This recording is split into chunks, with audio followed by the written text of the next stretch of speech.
Open course की basic math series में आपका स्वागत है। आज का हमारा टॉपिक है परसेंटेजेस। आज हम देखेंगे बेसिक डेफिनेशन क्या होती है परसेंटेज की, परसेंटेज रेशियो का इक्विवेलेंस क्या होता है, परसेंटेज में इंक्रीज और डिक्रीज को हम देखेंगे। फिर हम देखेंगे सक्सेसिव परसेंटेज चेंजेस किस तरह से काम करता है, और हम देखेंगे कि प्रोडक्ट कॉन्स्टेंसी क्या होती है परसेंटेजेस में, और बेस चेंज का कंसेप्ट किस तरह से काम करता है। तो हम स्टार्ट करते हैं हमारे पहले टॉपिक डेफिनेशन ऑफ परसेंटेज से। द वर्ड परसेंट मीन्स पर 100 और फॉर एवरी 100। इसका मतलब कोई भी आपके पास नंबर लिखा हो, मान लीजिए आपके पास लिखा है 10, इसे अगर मैं 100 से कंपेयर करूं, आउट ऑफ 100, तो इसे हम कहेंगे परसेंट। ये हमारा होगा 10%। तो परसेंट एक ऐसा रेशो है जिसका डिनोमिनेटर 100 होता है। तो हम 100 से हमेशा कंपेयर करते हैं कि 100 में से कितना है, जितना होता है उसे हम परसेंट के टर्म्स में लिखते हैं।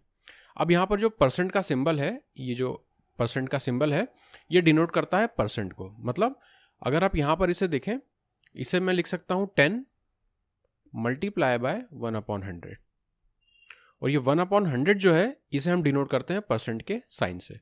तो मैं इसे यहाँ पर साइड में लिख देता हूँ, परसेंट को हम डिनोट करते हैं 1/100 से। तो जब भी ऐसा हमें फ्रैक्शन होगा जिसमें डिनोमिनेटर हम 100 रखेंगे, उसे हम परसेंट के टर्म्स में कहेंगे, और जो 1/100 है, डिनोमिनेटर का जो ये 100 है, इसे हम 1/100 को हटा के परसेंट की साइन लगा देते हैं। तो जैसे हमें एग्जाम्पल दिया है कि 20% इज रिटर्न एज 20%। 20% का मतलब ये होगा 20, और इसके डिवीजन में होगा 100। एक ऐसा फ्रैक्शन जिसके डिनोमिनेटर में 100 हो। तो 20% को हम लिखते हैं 20 और साइन लगाते हैं हम परसेंट का, और इसका मतलब होता है 20 आउट ऑफ 100, मतलब 100 में से 20। इसी तरह से अगर हो नंबर हो 123/100, तो इसका मतलब होगा 123%।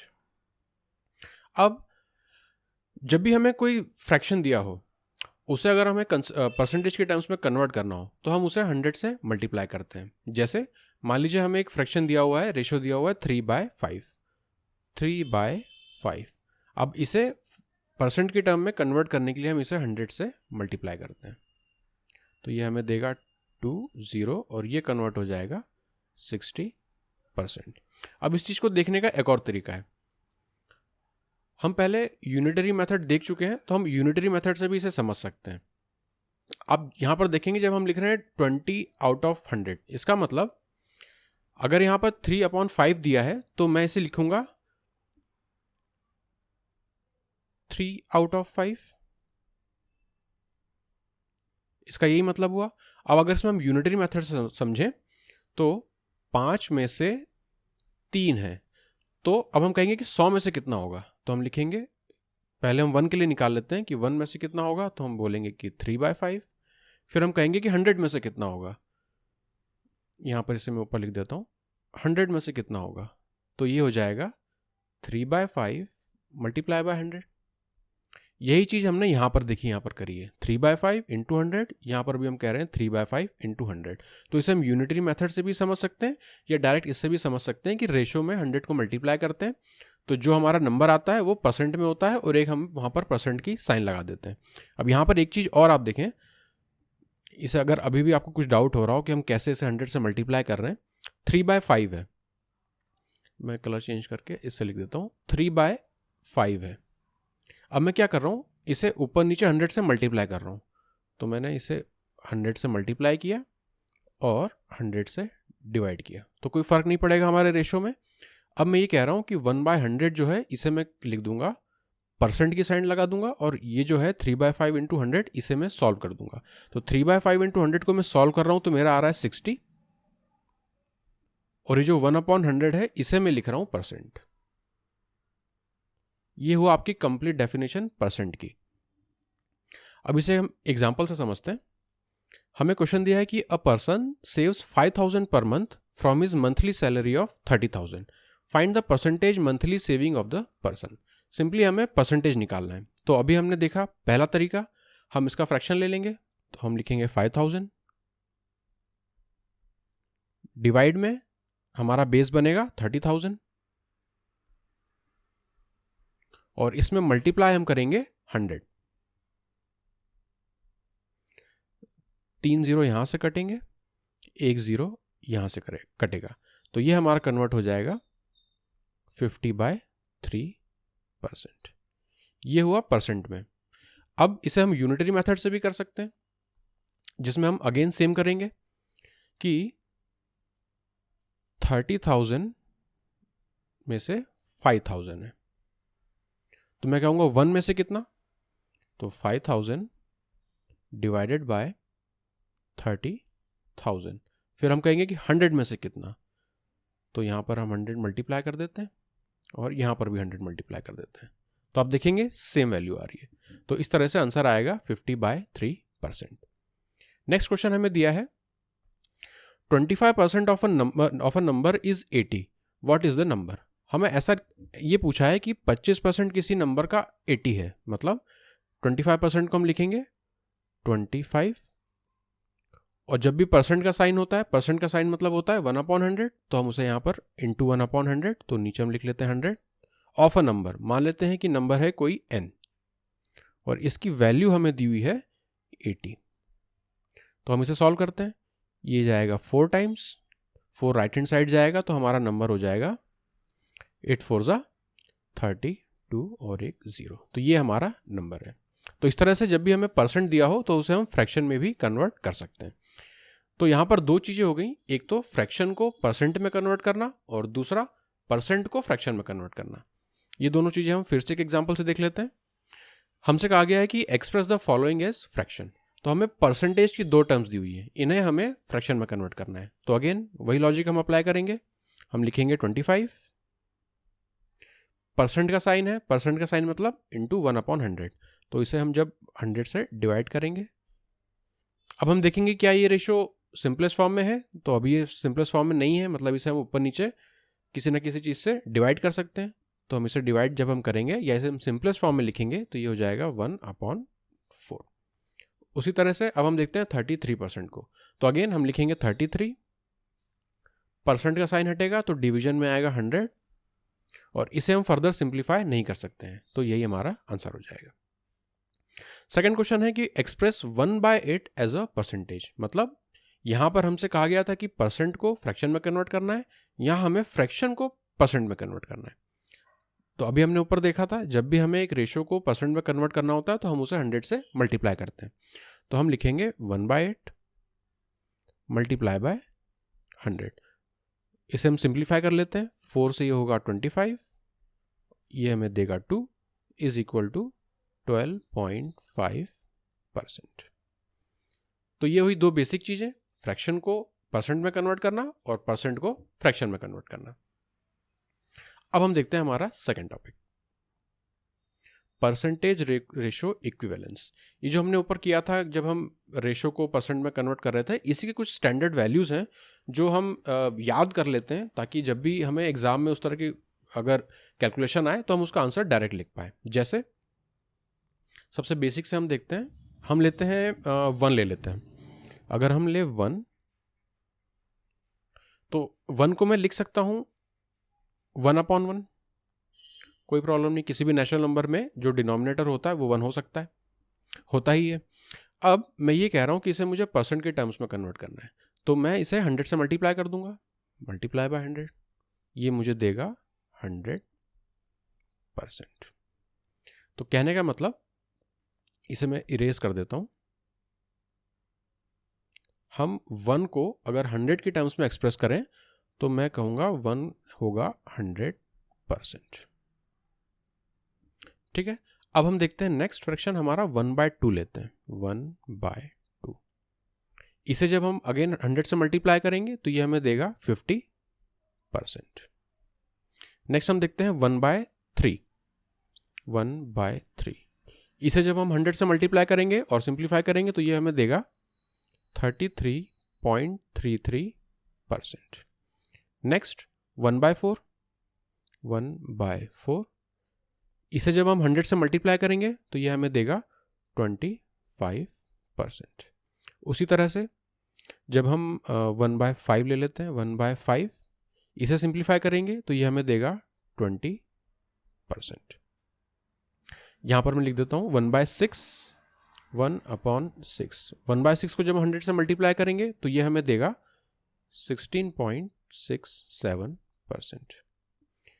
नेक्स्ट 1/7, ये हमें देता है 14.28%।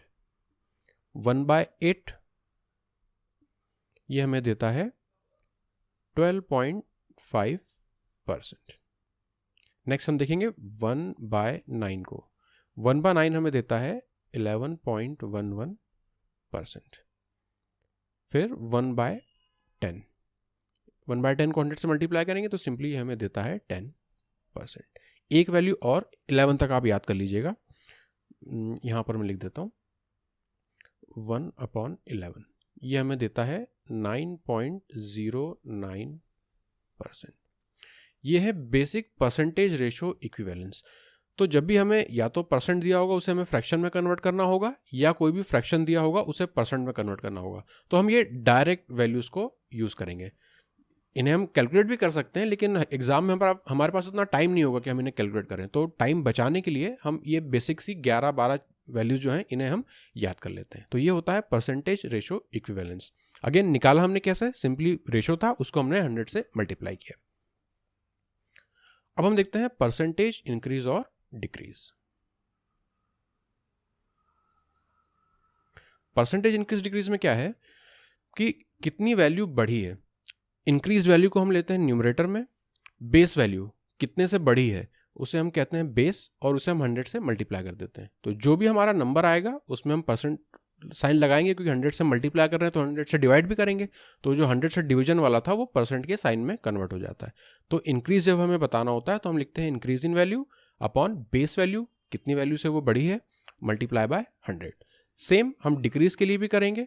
यहाँ पर हम ऊपर लिखेंगे कि वैल्यू में कितना डिक्रीज हुआ है, कितनी कमी आई है, नीचे उसका बेस वैल्यू कितनी थी और मल्टीप्लाई कर देंगे उसे 100 से। इसे हम छोटे से एग्जांपल से देख लेते हैं। Cost of a mobile phone increase from 7,000 to 7,700। Find percentage increase in cost. अब आप देखेंगे यहाँ पर हमें निकालना है परसेंटेज इंक्रीज। तो 7,000 से वैल्यू बढ़ के 7,700 हो गई, तो यहाँ पर 7,700 माइनस 7,000 हमें देगा जो इंक्रीज कितनी हुई वैल्यू, तो हम लिखेंगे 700। अब डिवीजन में हम 7,000 लेंगे या 7,700, तो हम लेंगे 7,000। क्यों? क्योंकि कितने से बढ़ी है, तो बेस वैल्यू यहाँ पर हमारी होगी 7,000। ये आ गया हमारे पास रेशो। अब हम रेशो से मल्टीप्लाई परसेंटेज में कन्वर्ट करने के लिए हम इसे मल्टीप्लाई करेंगे 100 से, तो ये हमें देगा 10%। 10% इंक्रीज हुई है यहाँ पर वैल्यू इस केस में। सेकेंड केस में again cost of a mobile phone decrease from 7,000 to 6,300, मतलब यहाँ पर डिक्रीज वैल्यू में डिक्रीज कितनी हुई है, तो जो डिक्रीमेंट हुआ है वो है 700 का। अगेन तो न्यूमरेटर में हम लिखेंगे 700। अब डिवीजन में 7,000 लिखेंगे या 6,300 लिखेंगे, अगेन कितनी वैल्यू से वो कम हुआ है, तो 7,000 से वो कम हुआ, तो हमारा जो बेस वैल्यू रहेगी वो होगी 7,000। तो हम डिनोमिनेटर में लिख देंगे 7,000 और इसे मल्टीप्लाई कर देंगे 100 से। अगेन ये हमें देगा 10%। तो ऊपर के केस में ये 10% इंक्रीज था, नीचे वाले केस में ये 10% डिक्रीज है। अब कुछ लैंग्वेज टर्म्स होती हैं परसेंटेज में और ये बहुत ज़्यादा कंफ्यूजन कर देती हैं।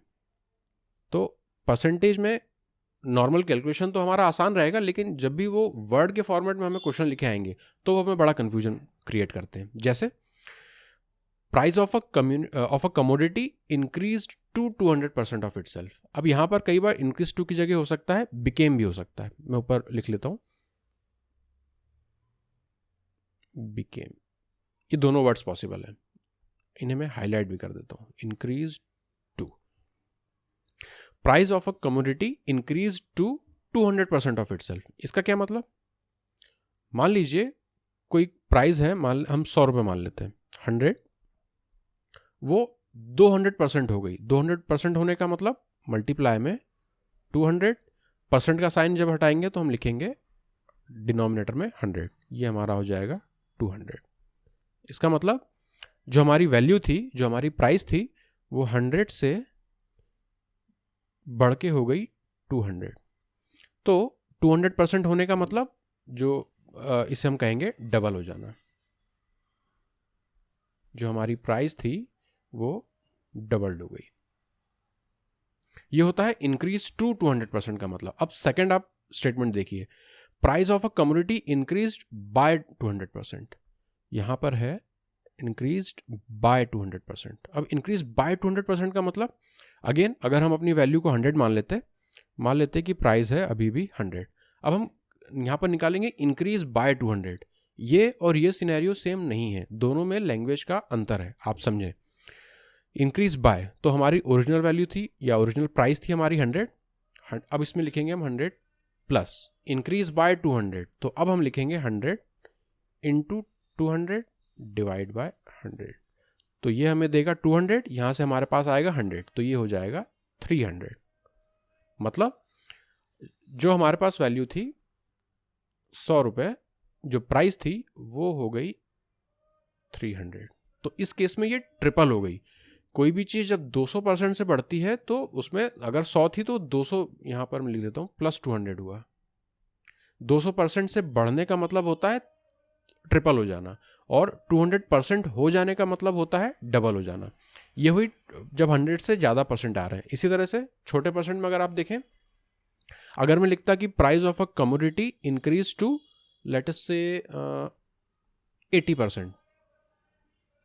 80%, अगर कुछ कीमत थी वो 80% हो गई है, 80% इंक्रीज नहीं हुई है ना 80% डिक्रीज हुई है। मैं कह रहा हूं कि जो प्राइस थी वो 80% हो गई है। मतलब अगर हम प्राइस को लिख देते P, या हम अभी 100 ही लिख लेते हैं, कन्वीनियंस रहेगा। अगर हम लिखें प्राइस हमारे पास 100 थी, अब हम कह रहे हैं कि वो 80% हो गई है उसकी वैल्यू की, तो हम लिखेंगे 80/100। तो वैल्यू हमारी आएगी 80 रुपीज़। मतलब जो 100 रुपये थे वो अब हमारे 80 रुपये में चेंज हो गए। इसी तरह से इंक्रीज में अगर देखें, अगर मैं कहता कि price of a commodity increase by 80%, इस केस में मैं कह रहा हूं कि इंक्रीज बाय 80%, तो उस केस में हम क्या लिखते? उस केस में हम लिखते 100 प्लस 100 इंटू 80/100। तो ये हमें देता 100 प्लस 80, 180। उसी जगह अगर मैं कहता कि price of a commodity got decrease by 80%, तो उस केस में हम क्या करते? हम लिखते 100 प्लस डिक्रीज बाय 80%, तो हम यहां पर लगा देते माइनस का साइन।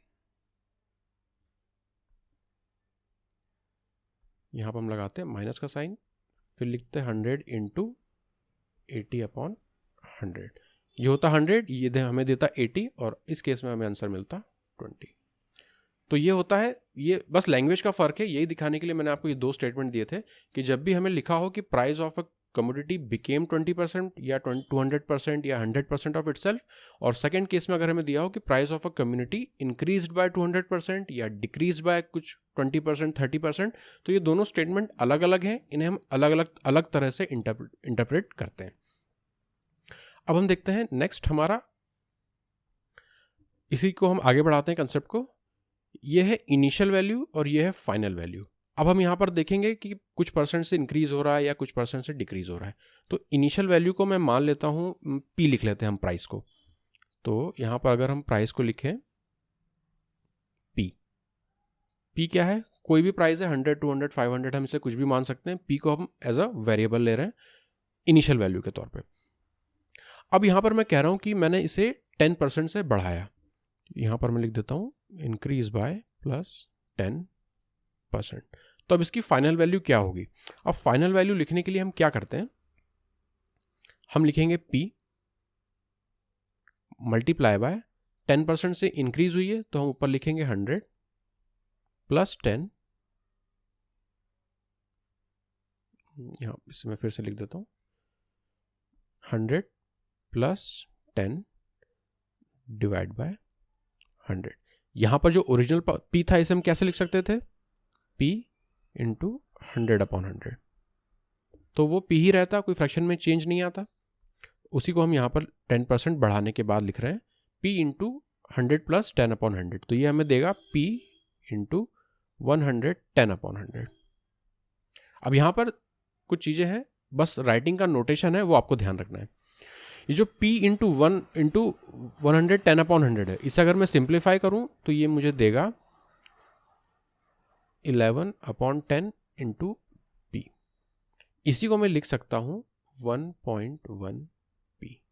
ये तीनों बातें एक ही हैं, सिर्फ लिखने की नोटेशन अलग अलग है। नोटेशन अलग अलग हम कब यूज़ करते हैं? जब हम प्रॉफिट एंड लॉस के क्वेश्चंस करेंगे तो हम यूजुअली ये वाला फ्रैक्शन वाला नोटेशन यूज़ करेंगे। जब हम आगे चल के सिंपल इंटरेस्ट और कंपाउंड इंटरेस्ट में डील करेंगे तब हम डेसिमल वाला नोटेशन भी यूज़ करते हैं कई बार।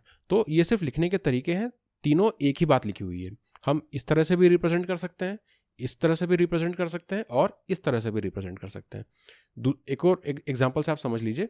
मान लीजिए यहाँ पर जो इंक्रीमेंट है वो 20% का होता प्लस 20%। तो उस केस में हम क्या लिखते? जो हमारी फाइनल वैल्यू आती हम लिखते 120/100 इंटू p। इसे मैं सिंप्लीफाई करता तो क्या लिखता? 0 से 0 कैंसिल होता और 2 यहाँ पर भी ऊपर नीचे डिवाइड होता, तो ये हो जाता 6/5 इंटू p। इसी को मैं फिर से अगर डेसिमल फॉर्म में लिखता तो मैं लिखता 1.2 p। तो आप देखेंगे ये तीनों चीज़ें एक ही बात है, एक ही चीज़ को डिनोट करती हैं। हम सिर्फ उस फ्रैक्शन को सिंप्लीफाई कर रहे हैं, लेकिन कई बार हम इस तरह का नोटेशन यूज़ करते हैं, कई जगह हम कैलकुलेशन में ये नोटेशन यूज़ करते हैं, कई जगह हम कैलकुलेशन में ये नोटेशन यूज़ करते हैं। तो आपको ये पता होना चाहिए कि जो अगर मैं कहीं पर 1.2 p लिखूँ तो इसका मतलब है कि वो 20% से इंक्रीमेंट वाली वैल्यू है। इसी तरह से हम डिक्रीज वाला केस भी देख लेते हैं। मान लीजिए अगर मैं रेड से लिख लेता हूँ, अगर हमारी इनिशियल वैल्यू p ही रहती और मैं कहता कि मैंने इसे 20% से या 10% से डिक्रीज किया है, तो हमारा केस है -10% से डिक्रीज करने का। तो उस केस में जो हमारा p होता वो कन्वर्ट हो जाता 10% का मतलब 100 - 10/100 इंटू p, तो ये हो जाता 90/100 p। तो इसे मैं लिख सकता था 9/10 p, 9/10 p। तो जब भी कोई परसेंट हमें इंक्रीज करना होता है या डिक्रीज करना होता है तो इस तरह से हम नोटेशन यूज कर सकते हैं। 100 प्लस अगर इंक्रीमेंट है तो, और 100 माइनस अगर उसमें से हमें डिक्रीज अगर दिया हुआ है, डिक्रीज परसेंट दिया हुआ है तो इस तरह से हम ये दोनों नोटेशंस को यूज करेंगे। अब हम देखेंगे सक्सेसिव परसेंटेज चेंजेस क्या है।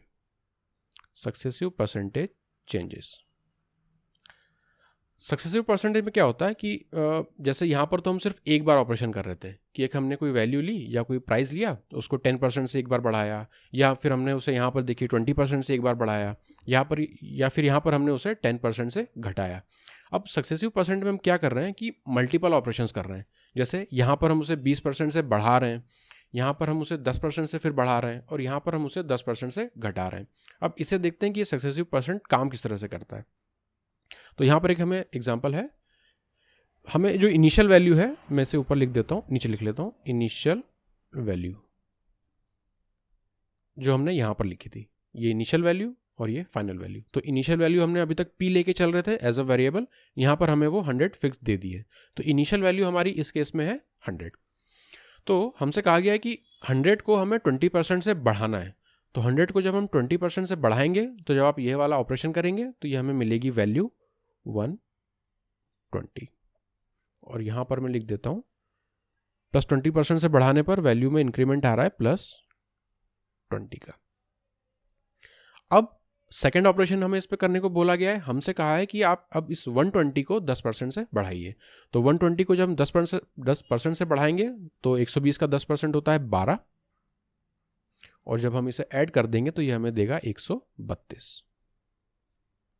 अब हमें तीसरा ऑपरेशन करने को बोला गया है कि अब आप क्या करिए कि 132 को 10% से घटाइए।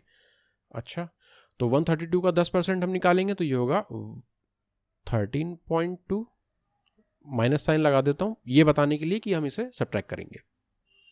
तो इस केस में हमारी जो वैल्यू हो जाएगी 132 माइनस हमें 13.2 करना है, तो यहाँ से हमें मिलेगा 0.8, यहाँ हो जाएगा 12, ये हमें देगा 8, 1 और 1, 188.8, ये हमारी वैल्यू आई फाइनल। तो आपने देखा हमने 100 से स्टार्ट किया, पहले हमने उसे 20% से बढ़ाया, फिर हमने जो वैल्यू आई उसे 10% से बढ़ाया, नेक्स्ट हमारी जो वैल्यू आई हमने उसे फिर 10% से सब्ट्रैक्ट किया, तो फाइनल वैल्यू हमारी आई 118.8।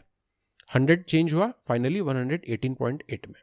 अब यहाँ पर एक चीज़ मैं आपको बताना चाहूँगा, सक्सेसिव परसेंटेज काम किस तरह से कर रहा है, पहले हम वो देख लेते हैं। अब हमने यहाँ पर एक मल्टीप्लिकेशन का नोटेशन देखा था कि जब हम 120/100 लिख रहे थे तो हमने p को मल्टीप्लाई कर दिया था सिंपली 6/5 से। तो वही कंसेप्ट हम यहाँ पर यूज़ करके देखते हैं कि इसे दूसरा लिखने का तरीका है जो कि हम प्रिफर करेंगे। 100 हमें दिया हुआ है, 100। अब हमसे कहा है कि इसे 20% हमें बढ़ाना है, तो 20% बढ़ाने का मतलब 120/100, तो इसे हम फ्रैक्शन फॉर्म में सिंप्लीफाई करके लिखेंगे 6/5। नेक्स्ट हमसे कहा गया है कि ये पूरी हमारी नई वैल्यू हो गई जो कि होगी 120। अब हमसे कहा गया है कि इस वैल्यू को, मैं अब ब्रैकेट डालता जाता हूं ताकि आपको समझने में आसानी रहे। अब इस वैल्यू को मुझे 10% से बढ़ाना है। 10% से बढ़ाने का मतलब 110/100, मतलब मैं इसे लिखूंगा 11/10।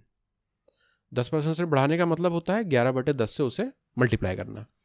अब ये हमारी हुई सेकंड वैल्यू, तो इसे जब आप सिंप्लीफाई करेंगे टोटल को आपको मिलेगा 132। लेकिन अभी हमें इस पर एक ऑपरेशन और करना है, तो मैं यहाँ पर एक ऑपरेशन और करके दिखाता हूँ। अब हम स्क्वायर ब्रैकेट ले लेते हैं। अब इस वैल्यू को हमें मल्टीप्लाई करना है, 10% डिक्रीज हुआ है। 10% डिक्रीज होने का मतलब देखिए, जब 10% से कोई चीज़ अगर बढ़ती है तो 10% को हम लिखते हैं 1/10। मैंने 10% को फ्रैक्शन फॉर्म में पहले लिखा, अब मैं ये कह रहा हूँ कि 10% से बढ़ी है चीज़, तो जब इंक्रीज होती है तो हम लिखते हैं 10+1 मतलब 11, और डिनोमिनेटर में 10 ही रहेगा। लेकिन अगर मैं कहता कि चीज़ 10% से डिक्रीज हुई है तो उस केस में क्या लिखता, 1/10 एज इट इज रहता, लेकिन मैं लिखता 10-1 मतलब 9, डिवाइड बाय डिनोमिनेटर हमारा सेम रहेगा 10। तो यही चीज़ हम यहाँ पर यूज़ करेंगे। इसे मैं यहाँ से मिटा देता हूँ। हमसे कहा गया है कि जो वैल्यू रहेगी वो 10% से डिक्रीज हो जाएगी, तो डिक्रीज 10% से डिक्रीज होने का मतलब 9/10 से मल्टीप्लाई करना उस चीज़ को।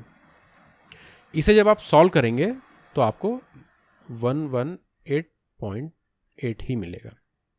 तो ये हुआ एक्चुअल वैल्यूज़ पे काम करते हुए सॉल्व करना, और ये हुआ उसे फ्रैक्शन में कन्वर्ट करके सॉल्व करना। तो आप देखेंगे कि इस तरह से सॉल्व करना ज़्यादा आसान है कई सारे केसेस में। अब यहाँ पर तो वैल्यूज जो थी वो ईजी थी, हमें डेसिमल सिर्फ लास्ट में ही डील करना पड़ा, लेकिन कई बार यहाँ पर वैल्यूज़ बहुत टफ हो जाती हैं, डेसिमल्स आ जाते हैं, फ्रैक्शंस आ जाते हैं, फिर हमें सॉल्व करने में बहुत ज़्यादा प्रॉब्लम होती है, एडिशन सब्ट्रैक्शन हमारा टफ होता जाता है। लेकिन जब भी आप मल्टीप्लिकेशन करेंगे तो कुछ ना कुछ कैंसल आउट हो जाएगा, या जो आपकी वैल्यूज़ आएंगी वो कन्वीनियंट रहेंगी सॉल्व करने के लिए। अब एक चीज़ यहाँ पर मैं आपको और बताना चाहता हूँ। अब आप ये पार्ट देखिए, यहाँ हो रहा है मल्टीप्लाई बाय 6/5, यहाँ हो रहा है मल्टीप्लाई बाय 11/10, यहाँ हो रहा है मल्टीप्लाई बाय 9/10। अब यहाँ ब्रैकेट्स हम हटा भी सकते हैं क्योंकि सारी वैल्यूज मल्टीप्लिकेशन में है। ये सिर्फ मैंने आपको कलर इसलिए दिखाया था ताकि आप यहाँ पर डिफ्रेंशिएट कर सकें 20%, 10%, -10% से। तो मैं ये बताना चाहता हूँ कि सक्सेसिव परसेंटेज चेंज में आप देखें मल्टीप्लिकेशन हो रही 3 बार, हमने 3 बार परसेंटेज चेंज किया और हम 3 बार किसी ना किसी फ्रैक्शन से उसे मल्टीप्लाई कर रहे हैं। अब आपको ये चीज़ अच्छे से पता है कि अगर मुझे लिखा है 3 × 4, तो मैं अगर मुझे लिखना है 3 × 4, तो मैं उसे 4 × 3 भी लिख सकता हूँ, कोई प्रॉब्लम नहीं है। या अब यहाँ पर 3 का एग्जांपल है तो मैं लिखूँगा A-B/C, अगर मुझे दिया है तो मैं इसे ऑर्डर किसी भी में लिख सकता हूँ। मैं पहले C लिख सकता हूँ, फिर मैं A लिख सकता हूँ, फिर मैं B लिख सकता हूँ। मतलब मल्टीप्लिकेशन में ऑर्डर की कोई वैल्यू नहीं होती, हम किसी भी ऑर्डर में इसे लिख सकते हैं। तो यही कंसेप्ट हम यहाँ पर भी यूज़ कर रहे हैं। सक्सेसिव परसेंट में जब भी हमें निकालना होता है तो ज़रूरी नहीं है कि हम जो गिवन स्टेप्स हैं उन्हीं को फॉलो करें कि पहले 20% से बढ़ाएं, फिर 10% से बढ़ाएं, फिर 10% से घटाएं। हम इस ऑर्डर को चेंज भी कर सकते हैं। जैसे अगर 10% को मुझे पता है कि 3 ऑपरेशंस करने हैं, तो मैं पहले 10% को 10% से बढ़ा दूं, फिर उसे 10% से घटा दूं, फिर उसे 20% से बढ़ा दूं, तो कोई फ़र्क नहीं पड़ेगा, हमें सेम ही वैल्यू मिलेगी। तो सक्सेसिव परसेंटेज चेंज में जो परसेंटेज की जो हमें वैल्यूज़ दी रहती हैं उनका ऑर्डर इंपॉर्टेंट नहीं होता है, हम किसी भी वैल्यू को पहले लिख सकते हैं। जैसे अगर इसकी जगह मैं इसे पहले 10% से बढ़ाता, जैसे यहाँ पर 20% है प्लस यहाँ +10% है, यहाँ -10% है, एक एग्जांपल मैं यहाँ लिख भी देता हूँ। हमें इनिशियल वैल्यू दी थी 100, अब मैं ये कह रहा हूँ कि मैं इसे पहले 20% से ना घटा के 10% से घटा देता हूँ, तो मैं इसे लिख दूंगा 9/10। फिर मैं कहूँगा कि मैं अब 10% से इसे बढ़ा देता हूँ, तो मैं लिखूंगा 11/10। फिर लास्ट में हमारे पास बचा 20%, तो उसे मैं लिख दूंगा 6/5। तो आप देखेंगे ऊपर जो लिखा हुआ है और नीचे जो लिखा हुआ है वो एक ही बात है। तो यही मैं आपको बताना चाह रहा था कि सक्सेसिव परसेंटेज चेंज में जो हमारे परसेंटेज की जो हम वैल्यू कैलकुलेट करते हैं उसका ऑर्डर इंपॉर्टेंट नहीं होता है। क्यों नहीं होता है? क्योंकि वो वैल्यूज सारी मल्टीप्लिकेशन में आती हैं, और मल्टीप्लिकेशन में ऑर्डर का कोई इंपॉर्टेंस नहीं रहता। a इंटू बी इंटू सी को हम किसी भी ऑर्डर में लिख सकते हैं, c इंटू ए इंटू बी, या c इंटू बी इंटू ए, या b इंटू ए इंटू सी, कोई भी ऑर्डर हम यूज कर सकते हैं। तो सक्सेसिव परसेंटेज चेंज में ऑर्डर इंपॉर्टेंट नहीं होता। अब हम इस पर बेस्ड एक क्वेश्चन देख लेते हैं। A number is increased by 10% and then it is decreased by 10%. Find the net percent increase or decrease. तो हमें कहा गया कि एक नंबर है, हम नंबर को एज्यूम कर लेते हैं 100, हम लिखेंगे 100, उसे हमने पहले 10% से इंक्रीज किया है। तो 10% से इंक्रीज करने का मतलब होता है 11/10 से मल्टीप्लाई करना। फिर हमसे कहा गया है कि then it is decrease by 10%। तो जब 10% को हम डिक्रीज में लिखते हैं तो हम उसे लिखते हैं मल्टीप्लाई बाय 9/10। तो ये हमें देगा इक्वल टू 99। तो जो हमारा 100 था वो अब इतने चेंजेस होने के बाद हो गया है 99 में। तो इंक्रीज और या डिक्रीज कितना हुआ? तो हम लिखेंगे 100 माइनस 99 मतलब 1 आउट ऑफ कितना? आउट ऑफ जो हमारी इनिशियल वैल्यू है 100 और मल्टीप्लाई बाय उसे करेंगे 100 से, ताकि हम उसे परसेंट में कन्वर्ट कर दें। तो ये हमें मिलेगा 1%। अब ये इंक्रीज हुआ या डिक्रीज हुआ? तो 100 से 99 हुआ तो ये 1% डिक्रीज हुआ। तो अब यहाँ पर भी आप देखेंगे पहले हमने इसे इंक्रीज किया, फिर हमने इसे डिक्रीज किया। मतलब पहले हमने इसे 11/10 से मल्टीप्लाई किया, फिर हमने इसे 9/10 से मल्टीप्लाई किया। इसी की जगह अगर हम इसे 100 मल्टीप्लाई बाय, पहले अगर हम इसे डिक्रीज कर देते तो मैं इसे लिखता 9/10, और फिर हम इसे अगर इंक्रीज करते तो मैं इसे लिखता 11/10। तो आप देखते फिर से 99 ही आता। तो इसका मतलब जब भी आप सक्सेसिव परसेंटेज में काम करिए तो किसी भी नंबर को आप पहले घटाइए, या मतलब या तो आप उसे पहले इंक्रीज करिए फिर डिक्रीज करिए, या डिक्रीज करिए फिर इंक्रीज करिए। इस बात से कोई फर्क नहीं पड़ता। 2 से ज़्यादा भी ऑपरेशंस होते तो भी कोई फर्क नहीं पड़ता। मतलब सक्सेसिव परसेंटेज में ऑर्डर इंपॉर्टेंट नहीं होता। अब यहाँ पर एक चीज़ और छोटी सी है जो आपको नोटिस करनी है। हमने यहाँ पर 100 लिया, पहले हमने उसे 100 से इंक्रीज किया, फिर हमने उसे 100 से डिक्रीज किया। तो यहाँ पर हम देख रहे हैं कि हमें 1% का लॉस हो रहा है। तो कई बार हमें ये कन्फ्यूजन हो जाता है, या कई बार हम इसे ओवरलुक कर देते हैं कि कोई भी हमने वैल्यू ली, उसे हमने पहले 10% से बढ़ाया, फिर उसे हमने 10% से घटा दिया तो हमें सेम वैल्यू मिलेगी। ऐसा नहीं होता है। यहाँ पर हमने एग्जाम्पल के तौर पर देखा, हमने 100 से स्टार्ट किया था, पहले उसे हमने 10% से ही बढ़ाया, फिर उसे 10% से ही घटाया, तो हमें ओवरऑल वैल्यू कम मिल रही है। तो कभी भी सेम परसेंट से इंक्रीज और उसके बाद सक्सेसिवली डिक्रीज होगा तो हमें कभी भी सेम वैल्यू नहीं मिलेगी, हमें लॉस ही होगा। ऐसा क्यों हो रहा है? क्योंकि यहाँ पर बेस चेंज हो जाता है। बेस चेंज होने का मतलब जब आपने यहाँ पर 10% से इंक्रीज किया था, मैं यहाँ पर इसे इस कलर से ले लेता हूँ, जब हमने इसे 10% से इंक्रीज किया था तो हमारा बेस था 100, लेकिन जब हमने इसे 10% से डिक्रीज किया तो हमारा बेस था 110, 100 मल्टीप्लाई बाय 11/10, जो कि होगा ये पूरा। तो यहाँ पर बेस अलग अलग है। 10% इंक्रीज करते टाइम हमारा बेस था 100, 10% डिक्रीज करते टाइम हमारा बेस था 110। उसी तरह से यहाँ पर आप देखिए तो पहले केस में हमारा बेस था ये, सेकंड केस में हमारा बेस था ये। इस वजह से कभी भी जब हम सक्सेसिवली निकालेंगे तो ये गलती आप मत करिएगा कि 10% से पहले हमने किसी वैल्यू को बढ़ा दिया, फिर उस वैल्यू को 10% से ही घटा दिया तो हमें सेम वैल्यू मिल जाएगी। ऐसा नहीं होता। अब हम देखते हैं हमारा next example. The price of a car is decreased bye 10% and 20% in 2 successive years. पहले साल 10% से घटी, दूसरे साल 20% से घटी। What percent of price of the car is decreased after 2 years. मतलब हमें नेट परसेंट इसका निकालना है कितना हुआ। अब ऊपर वाले एग्जांपल में पहले एक चीज़ और थी, जरूरी नहीं कि हम हर बार इसे 100% वैल्यू मानकर ही लें, हम इसे 1 मानकर भी कर सकते थे। जैसे इस केस में हम 1 नहीं लेंगे, 100 नहीं लेंगे, हम 1 से करके देखते हैं। तो the price of the car is decrease, तो मैं डायरेक्ट लिखता हूँ 1 मल्टीप्लाई करने के बजाय मैं डायरेक्ट इसे ही मल्टीप्लाई कर रहा हूँ। डिक्रीज बाय 10%, 10% से डिक्रीज करने का मतलब हम फ्रैक्शन लिखेंगे 9/10। अब सक्सेसिव चेंज हो रहा है तो हम बीच में लगाएंगे मल्टीप्लीकेशन का साइन। फिर है डिक्रीज बाय 20%, 20% का मतलब यहाँ मैं दूसरे कलर में लिख देता हूँ, 20% को हम लिखते हैं फ्रैक्शन के फॉर्म में 6/5। ये होता है अगर ये इंक्रीमेंट होता। एक मिनट, यहाँ पर इसे मैं इरेज कर देता हूँ। पहले सिंपली 20% को हम लिखेंगे 1/5। अब 20% से इंक्रीज अगर हमें करना होता तो हम लिखते 5 + 1 6/5। अगर मुझे 20% से डिक्रीज करना होता तो मैं लिखता 5 - 1 मतलब 4 और डिवीजन में 5।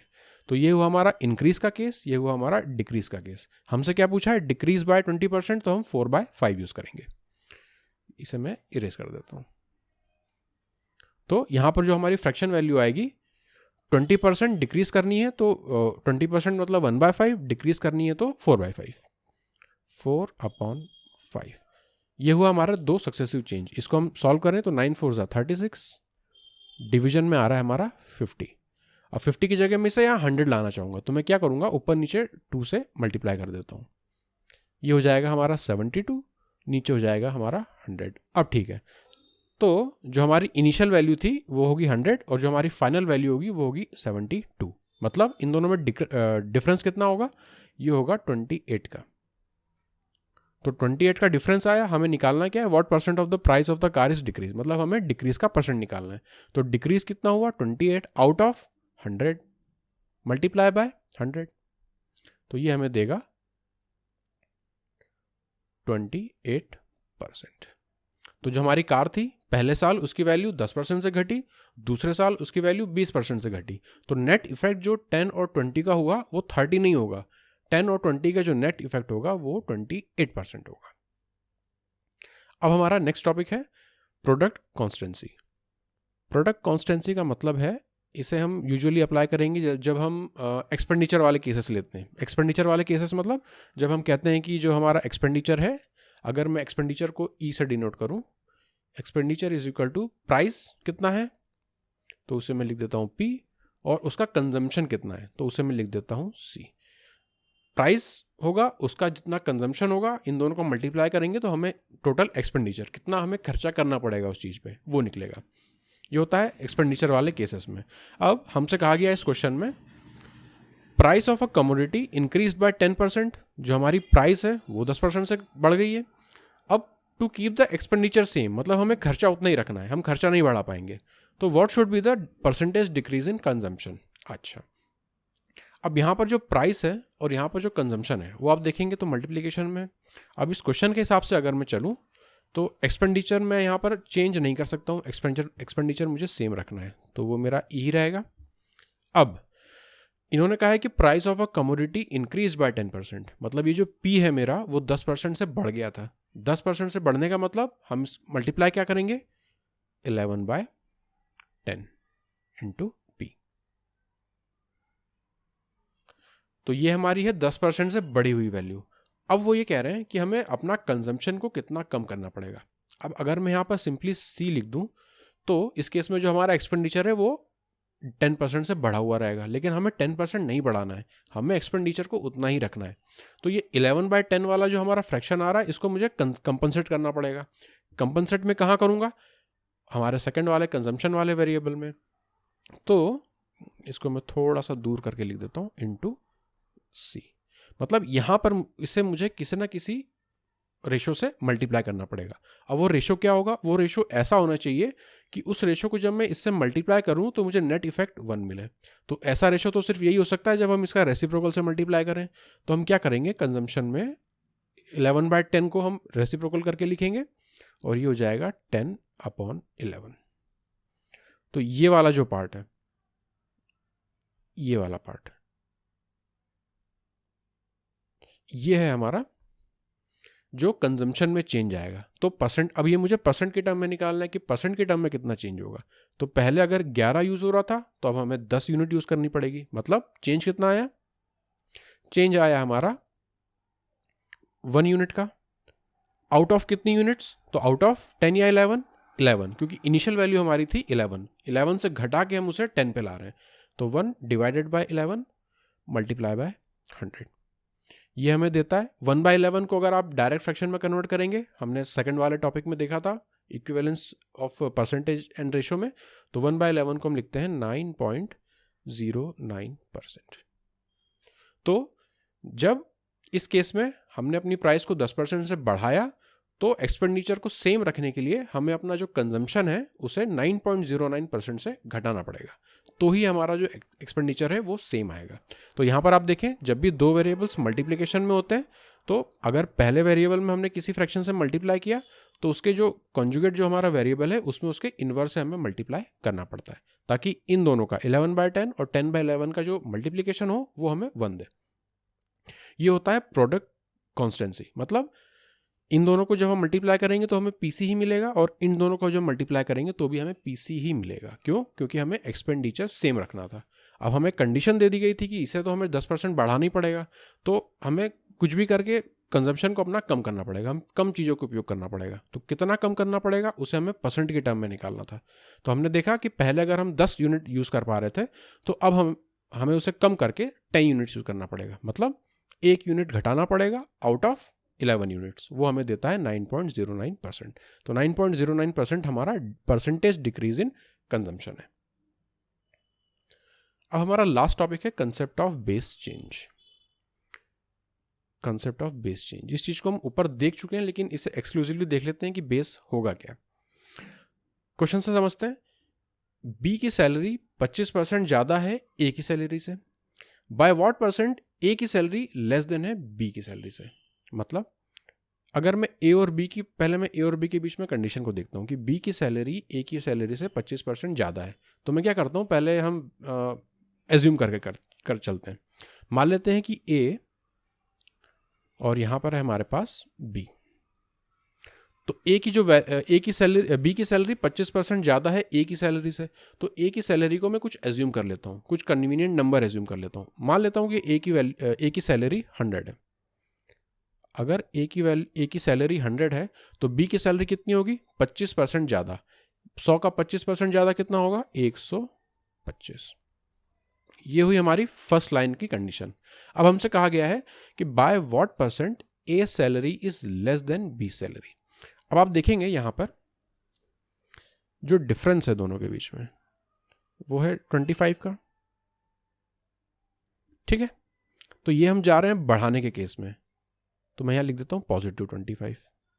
अब अगर हम 125 से 100 की तरफ जाएं, अगर हम 125 से 100 की तरफ जाएं, तो हमारा चेंज कितना है? अगेन 25 ही है विथ माइनस साइन, मतलब 125 से हमें 25 घटा के 100 की तरफ जाना पड़ेगा। तो by what percent A salary is less than B salary. अब आप यहां पे बेस देखें, फर्स्ट लाइन में 25% मोर देन ए सैलरी, तो हमारा जो यहां पर बेस था वो ए सैलरी था। पहली सिचुएशन में हमारा जो बेस था वो ए की सैलरी था। ए की सैलरी क्या थी? 100, तो हमने 100 पे 25% जोड़ के 125 लाए, ठीक है। अब सेकंड केस में क्या हो रहा है? अब हम 125 से 100 की तरफ जा रहे हैं, तो यहां पे A salary less than B salary. अब जो हमारा बेस हो जाएगा वो हो जाएगा 20 सैलरी। मतलब अब हमें 125 पे काम करना है। पहले हम 100 लेके काम कर रहे थे, अब हम 125 पे काम करेंगे। इसका मतलब चेंज तो आप देखें दोनों में सेम ही रहेगा। अगर हम वैल्यू के टर्म्स में बात कर रहे हैं, अभी आप साइन को अगर भूल जाएं तो यहाँ पर भी 25 का चेंज था, यहाँ पर भी 25 का चेंज है, तो हम इसे लिखेंगे, चेंज कितना हो रहा है हमारा? 25 ही हो रहा है, तो हम लिखेंगे 25। अब डिवीजन में क्या लें? डिवीजन में ये होता है जो हम नीचे लिखते हैं उसे लिखते हैं बेस। नॉर्मल परसेंट के केस में हमारा बेस होता है 100। अब यहाँ पर जो रहेगा बेस बी की सैलरी बन जाएगा। बी की सैलरी 125 है, ये हमारा सिंप्लीफाई करके हमें कितना देगा? 1/5। 1/5 इक्विवेलेंस में कितना होता है? 20%। तो ये हमारा हो जाएगा आंसर। अब यहां पर आप देखें, हमसे पूछा गया था, हमें बताया गया था कि बी की वैल्यू बी की सैलरी 25% ज़्यादा है, तो हमने ए की सैलरी को बेस माना था, क्योंकि जब भी मोर देन लिखा है ए की सैलरी तो ये हमारा बेस हो जाएगा। यहाँ पे लिखा है लेस देन बी सैलरी, तो बी की सैलरी हमारा बेस हो जाएगा। तो पहले केस में 25%, बी की वैल्यू, बी की सैलरी ए की सैलरी से 25% ज़्यादा है और ए की सैलरी बी की सैलरी से 20% कम है। ये हुआ एक तरीका इसे सॉल्व करने का, हमने वैल्यू एज्यूम करके किया। अब हम इसे डायरेक्ट भी कर सकते थे रेशो के फॉर्म में। हम जब भी परसेंटेज के क्वेश्चन सॉल्व करेंगे या फिर प्रॉफिट एंड लॉस के क्वेश्चन सॉल्व करेंगे तो हम हमेशा रेशियो मेथड का यूज़ करेंगे। रेशियो मेथड से क्या होता है कि हमें बहुत सारे फॉर्मूलेस फिर याद नहीं रखने पड़ते, हम रेशियोज का यूज़ करके सिंप्लीफाइड फॉर्म में ही अपने कैलकुलेशंस करते जाते हैं और ये बहुत कन्वीनियंट रहता है। जैसे इसी को अगर मैं रेशियो की फॉर्म में करूँ तो मैं लिखूंगा B salary is 25% more than A salary. तो मैं पहले रेशियो ले लेता हूँ कि ए और बी की सैलरी का रेशियो ले लेते हैं। तो यहाँ पर मैंने लिखा ए और बी की सैलरी का रेशियो कितना दिया है, 25% मोर। 25% का मतलब अगर यहाँ पे लिखूँ मैं 25%, इसको मैं अगर फ्रैक्शन में कन्वर्ट करूँ तो ये मुझे देगा 1/4। अब 25% मोर के केस में क्या होगा, 4 + 1 5, डिवीजन में 4। तो ए की सैलरी जो होगी ये उल्टा है लेकिन ठीक है, हम इसे 4 ऊपर लिख लेते हैं, 5 नीचे लिख लेते हैं। ठीक है, रेशो हमारा वही है। बी को हम 5 असाइन कर रहे हैं, ए को हम 4 असाइन कर रहे हैं। मतलब अगर ए की सैलरी 4 यूनिट है तो बी की सैलरी 5 यूनिट है। अब by what percent A salary is less than B salary, तो हम क्या करेंगे, हमें पता है डिफरेंस तो सेम ही रहना है। जैसे यहाँ पे 25 का डिफरेंस था या वैसे यहाँ पे 1 का डिफरेंस रहना है, तो डिफरेंस हमारा 1 यूनिट ही रहेगा। पहले बेस था हमारा 4, अब बेस हो गया हमारा 5, 1/5। आप देखेंगे 1/5 यहाँ भी है, 1/5 यहाँ भी है, मतलब ये हमें देगा 25% ही, 20%। ये है रेशो का तरीका। तो हमें इतने सारे 100, 125 वैल्यूज मानने की जरूरत नहीं पड़ती इसमें, हम डायरेक्टली रेशो ले लेते हैं। और रेशो का हमें कैसे पता चलेगा हमें क्या रेशो लेना है, वो हमें यहाँ से हिंट मिलेगी कि कितने परसेंटेज का इंक्रीज या डिक्रीज हमें दे रखा है। इस हिसाब से हम अपने रेशो को यूज करते हैं। तो इस तरह से हमने यहाँ पे मान लिया 4 यूनिट्स, इसे हमने मान लिया 5 यूनिट्स। अब यूनिट्स का मतलब हमने बेसिकली 100 और 125 को यहाँ पे सिंप्लीफाइड फॉर्म में लिख दिया है। जैसे अगर मैं यहाँ से ऊपर अगर मैं 25 से मल्टीप्लाई कर दूँ, नीचे अगर मैं 25 से मल्टीप्लाई कर दूँ, तो आपको पता है 4 × 25 हमें 100 दे देगा और 5 × 25 हमें 125 दे देगा। तो बात वही है, लेकिन हम बड़े बड़े नंबर्स में ना डील करके डायरेक्टली उसे रेशो फॉर्म में कन्वर्ट करके सॉल्व कर लेते हैं। तो ये हुआ हमारा रेशो फॉर्म का तरीका। तो ये था हमारा लास्ट क्वेश्चन। तो हमारे इस सेशन को हम यहीं पर वाइंड अप करते हैं। इसकी जो PDF रहेगी वो आप डिस्क्रिप्शन बॉक्स से डाउनलोड कर सकते हैं। तो मिलते हैं आपसे ओपन कोर्स के नेक्स्ट वीडियो में। Thank you.